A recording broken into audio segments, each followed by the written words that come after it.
Hola, hoy, después de mucho tiempo, hago una crítica a una de las sagas de películas de terror que me encantó, hablo de Pesadilla en Elm Street. Empecemos con una introducción. Bien, la historia trata sobre un asesino llamado Frederick Charles Krueger, apodado Freddy Krueger, quien sacrificaba y mataba niños, tras ser llevado a juicio, en donde resultó libre. Muchos padres de los niños muertos y otros que se colaron mataron a Freddy en la sala de calderas en donde este trabajaba, quemándolo. En eso, Freddy le vende su alma a los amos de los sueños, así es eterno y puede vengarse de los padres que lo mataron con las vidas de sus hijos, asesinándolos en sus sueños, mejor dicho pesadillas, y lo básico es que Freddy buscará y matará a los chicos mientras estos buscan la forma de dejarlo en el descanso eterno. ¿Qué pienso de Pesadilla en Elm Street?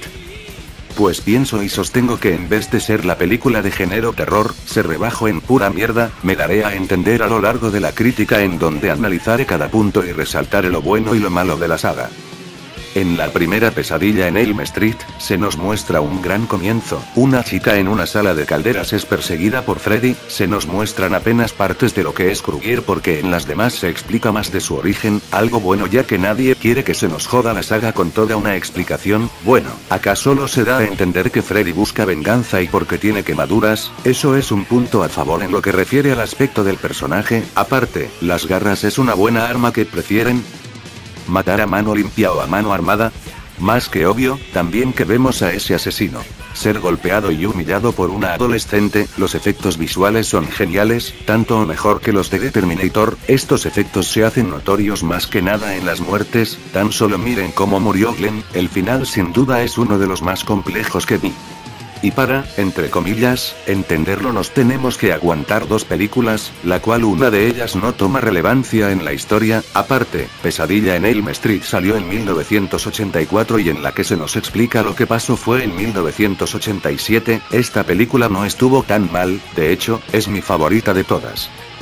En la segunda, llamada La venganza de Freddy, se nos presenta a Jesse Walsh, quien es poseído por Krueger. Bueno, muchos dicen que esta película no tiene relevancia en la historia de la saga, lo cual es cierto, porque en las siguientes no se menciona nada de la segunda, pero sí de la primera, así que automáticamente se declara como un relleno a esta parte. Pero yo creo que por más que sea relleno se nos dan algunos tips de lo que puede hacer Freddy, aunque este está distorsionado del Freddy de toda la saga, ya que en esta parte Freddy enloquece y mata a lo pendejo sin juicio, pero eso sí, nos explican que Freddy no se va a dejar matar, ya sea fingiendo su derrota o poseyendo a quien se meta en su camino. Se nos da el mensaje de no me dejo ganar, soy un ser divino, o al menos eso creo yo. También que Freddy le hace un favor al prota al matar a su profesor de gimnasia, quien abusaba de su cargo explotando a Jesse y a Grady. Por cierto, también se nos da a entender que Freddy matará a todo aquel que viva en el hogar de Nancy. En la tercera, titulada Guerreros del Sueño, aparecen nuevos personajes, y una protagonista que tiene la posibilidad de meter gente a sus sueños. Esto va en contra porque, al estar allí se ven metida en el conflicto de Freddy y deben acabar con él, pero hay un punto aparte de los protagonistas, el hecho de poder ser lo que quieras en tus sueños, así poder vencer a Freddy, algo que no se pudo aprovechar. Pero acá hay otro dato del origen de Krueger. Resulta que uno de los protagonistas adultos se encuentra con una mujer, la hermana María Elena, quien le contó el origen de Krueger. Resulta que a una mujer la maltrataron y violaron en West Indies, de ahí quedó embarazada de Freddy. Él fue el hijo bastardo de un centenar de maniáticos. También que reaparece Nancy, pero no explican ni dan una idea de lo que pasó con ella, es decir, cómo escapó. No explican. Estas cosas no son tan influyentes en la trama, pero solo estoy tratando de entender esa parte. Bueno, siguiendo con el tema, los protagonistas se ven en la obligación de pelear por separado, por una parte los adultos contra el esqueleto de Krueger y por otra los adolescentes contra él mismo, pero como se nos presenta en la 1 y 2, aunque este va matando uno por uno a los adolescentes.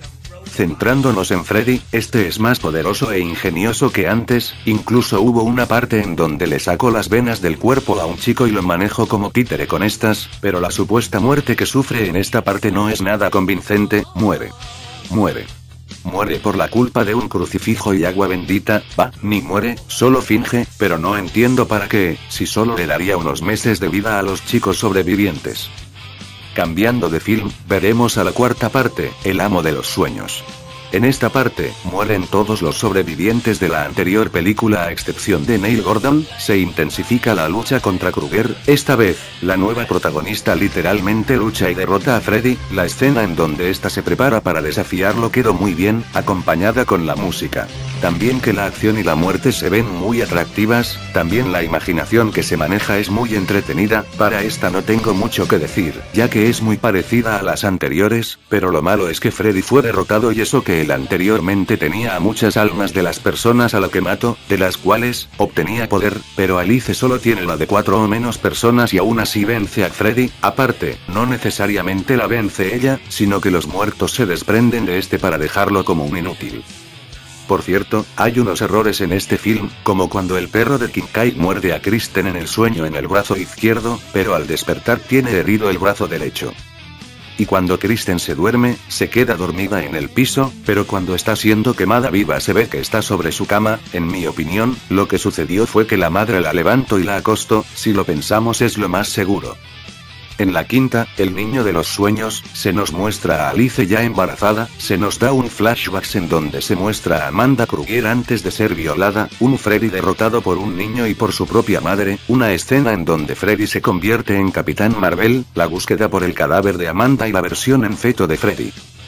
De esta veo cosas malas como la derrota del friki amante de los cómics, digo, antes de ser transportado por Freddy estaba leyendo cómics de Spider-Man y los Vengadores, entonces ¿por qué no transformarse en Spider-Man, Iron Man, el Capitán América, Thor o alguien más? ¿Por qué transformarse en un sujeto con pistolas y una armadura? Eso no detendría a Freddy. Y el Cyborg Freddy estuvo muy realista por cierto.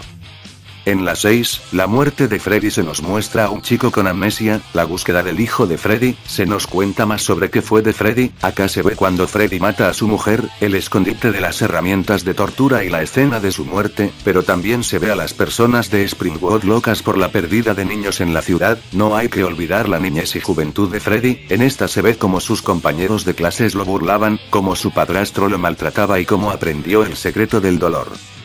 Puntos buenos de la película serían que la hija de Freddy pudo acabar con su padre de una manera explosiva, la muerte del amnésico, es decir, yo pensaba que él jugaría un rol clave en la película por lo que Freddy iba a dejarlo vivir para matarlo al final, pero no, lo mató mucho antes del final de la película, tomemos en cuenta que él es el último de los adolescentes por matar, opino que la muerte es interesante, pensábamos que él recuperaría la memoria y su vida sería algo interesante, pero no, no era interesante, era un chico normal que fue el último sobreviviente, sin duda no lo esperaba, un punto a favor de la muerte de Freddy. Así Freddy cumple su venganza y mi parte favorita, cuando a Freddy lo patean, vamos todavía, al fin alguien se animó a castigarlo. Y los puntos malos serían que Freddy se pone a jugar videojuegos, la inutilidad que juega a la que sabe luchar, ya que cuando Freddy está por pelear con ella, la tarada se quema las manos, digo, sé que no pueden con Freddy, pero para que entren así igual es inútil. En realidad sí le da una pelea, pero no una de verdad, ella solo se limita a patearlo hasta que este cae y ahí se quema. Y la estupidez de Doc, al tratar de acabar con Freddy con un simple bat, pero al menos le explicó que nada lo podía matar, por cierto, Freddy se disfrazó de bruja. En la 7, la nueva pesadilla de Wes Craven, sin duda es la peor de todas, desde el punto en el que arruinan a todas las películas que anteriormente estaban hasta que no explican que Freddy es Robert Englund en este film, bien a diferencia de las demás, en esta se ven a Heather, la chica que interpretó a Nancy en la primera, como el papel de Nancy, la cagada que se comieron en este largometraje fue que los muy imbéciles nos dicen que todas las películas anteriores eran películas, bueno, eso es cierto, pero en la manera que la arruinaron fue en que hacen que Robert se convierta en Freddy incluso cuando este no está como él, y no precisamente está poseído por él, sino que se nos da una escena en donde se encuentra pintando a Freddy a unos niños, entonces nos dan a entender que hay dos Freddys, uno que es el de las películas y otro el real que casi no tiene apariciones y la pseudo forma de matarlo es que Heather se vuelva Nancy, por Dios, esta basura no debería haber existido como un personaje de ficción se vuelve real. La explicación entre comillas lógica es que cuando un personaje cinematográfico no tiene un papel sale del libreto y es real, jajajajaja. Los puntos buenos son la nueva apariencia de Freddy, no digo que sea mejor que la anterior, solo que en esta se nos muestra otro Freddy, también que este tiene nuevas habilidades, tomemos como ejemplo el estiramiento del brazo que uso, bueno, en realidad solo lo uso una vez en la muerte de Freddy, pero inútilmente. Los puntos malos serían las cosas que no se explican, con eso quiero decir lo antes mencionado, o sea, que no se sabe si Freddy es Robert, también que Dylan se aprende la canción de Freddy y empieza a verlo de la nada, o sea, aclaran que Freddy nada más es un personaje ficticio pero después lo hacen real, qué mal. El final es algo muy criticable, digo esto porque termina con Eater leyendo el libreto que escribo o escriben a su hijo. ¿Y la muerte de la niñera? ¿Y las advertencias que le dio la doctora a Eater? Lo descartan diciendo: o ya matamos al malo, así que todo vuelve a la normalidad. Ahora haré una crítica en general, de las 7 películas, luego, hablaré de Freddy vs Jason y el remake de las 7 películas. Bueno, ¿qué decir de estas películas? Bien, lo más rescatable sería que Freddy, al ser un individuo que no muere, le da mucha desventaja a los protagonistas, aparte, en vez de matarlos a todos de una vez, no, se tarda 10 años en matarlos, digo, si en una noche él llegaría a matar al menos 10 o 20 personas, podría matarlos a todos en tan solo un mes. Un punto repetitivo sería la protagonista mujer, sé que en la 2 fue un varón, pero en esa película se la aisló de la continuidad, digo, ¿por qué no poner a un hombre en vez de dejarlo solo como un personaje sin mucha importancia? Y tocando un tema parecido, hablaríamos de las formas en que Freddy mata a los personajes, como olvidar las míticas muertes, como la de Glenn, Jennifer Caulfield y Spencer, también las muertes que sufre Freddy, como cuando Nancy lo prende fuego o cuando Alice vence a Freddy. Los efectos visuales son de lo mejor, tomemos en cuenta el año y el momento en donde se usaron, en lo personal en el remake solo uno que otro efecto mejoró, pero solo por la tecnología actual, pero bueno, la verdad el maquillaje que usa Freddy está muy bien elaborado y cuando Freddy maneja a Bradley para que caiga y se lo vea él desde el cielo, tampoco hay que dejar de lado la forma en que se nos cuenta la historia de Freddy en pedazos durante las 6 películas, así, nosotros, los espectadores, tratamos de armar la historia en el orden cronológico en el que va. En lo personal la vida de Freddy fue fácil de armar, a diferencia de Saw, en donde entender lo que pasa está un poco confuso, pobre Freddy, nadie lo quiere, ni su hija ya que lo mata. Ya había hablado de la imaginación que se usaba en las películas, pero no como se debe, si vemos la saga, apreciamos la imaginación que usan los personajes e incluso los efectos que se usan en estos, hay de todo, un chico que se convierte en mago, una chica con brazos de cucaracha, las diferentes transformaciones de Freddy, desde una moto hasta en seres vivos y cómo olvidar el todopoderoso Jesse Freddy. La comedia es algo no muy indispensable, pero en las películas de terror tienen que estar para romper la incógnita y suspenso que se presentan, y como toda película de terror Pesadilla en la calle Elm la tiene, pero no la manejan como se debe, ya que en vez de usar la comedia en uso moderado, y con moderado me refiero a que se debe usar poco, máximo, 3 veces, lo meten en exceso y de mala manera, es decir, humor de humillación y no de comedia, solo miren estas escenas.